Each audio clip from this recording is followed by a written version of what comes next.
मऊ जिले की घोसी विधानसभा सीट पर आर पार की लड़ाई। सपा और बीजेपी के लिए प्रतिष्ठा का उपचुनाव। किसकी होगी जीत और किसकी होगी हार। घोसी सीट पर बीजेपी के साथ ओम प्रकाश राजभर की भी अग्नि परीक्षा। सपा को भी देना है संदेश कि ओम प्रकाश राजभर और दारा सिंह चौहान पार्टी के लिए कुछ नहीं, जनता सपा के साथ है।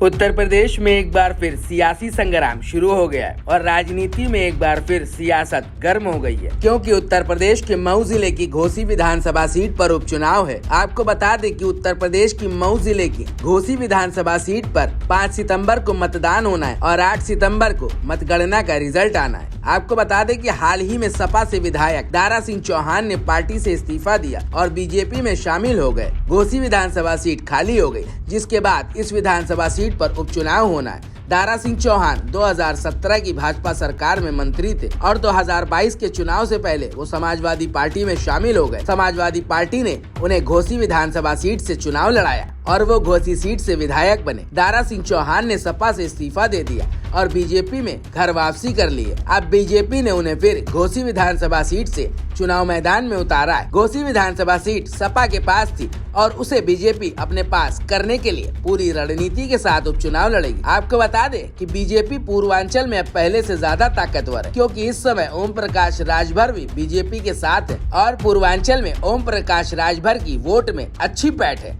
ये उपचुनाव ओम प्रकाश राजभर के लिए भी प्रतिष्ठा का है, क्योंकि अभी तक ओम प्रकाश राजभर जिसके साथ रहे उस पार्टी का पूर्वांचल में अच्छा प्रदर्शन रहा। बात की जाए 2022 विधानसभा चुनाव की, तो ओम प्रकाश राजभर समाजवादी पार्टी के गठबंधन में थे और पूर्वांचल में समाजवादी पार्टी का प्रदर्शन अच्छा रहा। घोसी विधानसभा सीट भी समाजवादी पार्टी ने जीती थी। अब ओम प्रकाश राजभर बीजेपी के साथ है, इसलिए इस सीट पर जीत बीजेपी और ओम प्रकाश राजभर के लिए अहम हो जाती है। हम बात करेंगे समाजवादी पार्टी की, क्योंकि समाजवादी पार्टी को एक के बाद एक झटके लगने के बाद पार्टी की क्या रणनीति है और पार्टी का पूर्वांचल में ग्राफ किस तरीके से बढ़ाना है, इसको लेकर भी पार्टी की क्या रणनीति है। क्योंकि सपा घोसी विधानसभा सीट को लेकर पूरी तरह से तैयार है और इस सीट को किस तरीके से दोबारा अपने पास रखा जाए, इसको लेकर सपा की क्या रणनीति है, ये अहम हो जाता है। क्योंकि सपा के लिए भी घोसी विधानसभा सीट पर जीत दर्ज करना बहुत जरूरी है,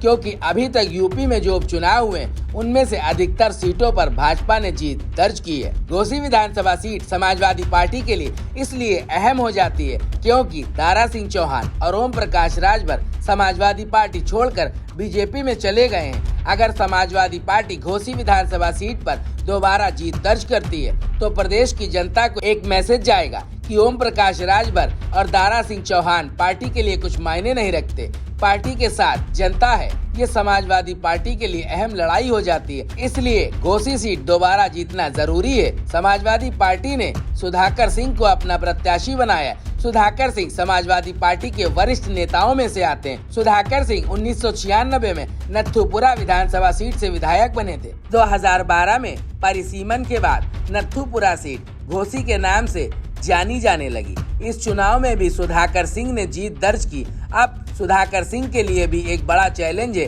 कि सामने बीजेपी से भी दारा सिंह चौहान जो इस्तीफा देकर बीजेपी में शामिल हुए, उन्हें कैसे हराया जाए। हालांकि घोसी विधानसभा सीट समाजवादी पार्टी और बीजेपी के लिए आर पार की लड़ाई है, क्योंकि दोनों की प्रतिष्ठा यहां दांव पर लगी है। 2024 चुनाव से पहले ये उपचुनाव तय करेगा कि आखिर उत्तर प्रदेश और पूर्वांचल किसका है।